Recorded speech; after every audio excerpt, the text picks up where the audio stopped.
Chers amis, bonjour.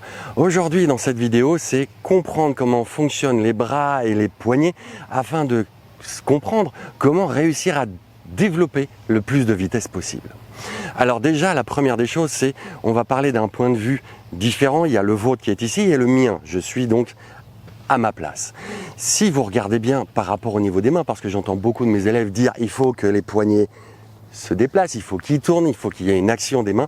Eh bien pas du tout, car si vous regardez le pouce ici, mon pouce droit, il est vers moi. Quand je swing ici, il est encore vers moi. De votre point de vue, vous avez vu ma paume droite au début, et après vous voyez le dos de ma main droite. Donc en effet, de votre point de vue, mes mains ont tourné. Mais de mon point de vue, avec mon pouce, mes mains, je ne sais pas qu'elles n'ont pas bougé, mais elles restent face à moi. Donc déjà, ça c'est la première des choses.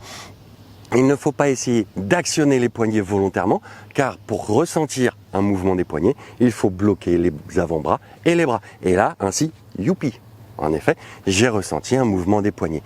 Sauf que j'ai dû verrouiller une partie du mouvement, donc je perds en distance. Donc la première des choses, c'est bien comprendre que les poignets, on les laisse agir pour qu'il y ait cette forme de rotation, car c'est la rotation qui va vous donner le plus de puissance. La deuxième chose, c'est les bras. Quelle est leur simple action? Leur simple action est quelque chose d'assez simple, mais il ne faut pas se tromper. C'est-à-dire que les bras ne bougent pas ensemble, car s'ils bougent ensemble, je me retrouve en général dans cette position-là. Et là, je me retrouve tout coincé.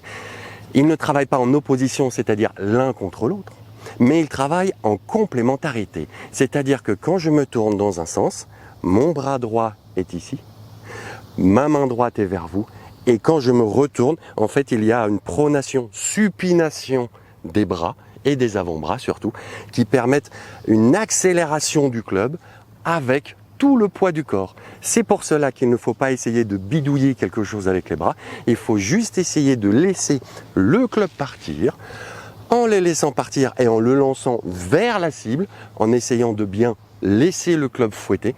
Ainsi, vous avez plus de possibilités à faire fouetter votre club. Et plus il y a du fouet, plus il y a de vitesse, donc plus votre balle aura de la vitesse, donc forcément derrière de la distance. Et surtout sans effort. C'est ça le plus important. Sur ce, amusez-vous bien et entraînez-vous bien.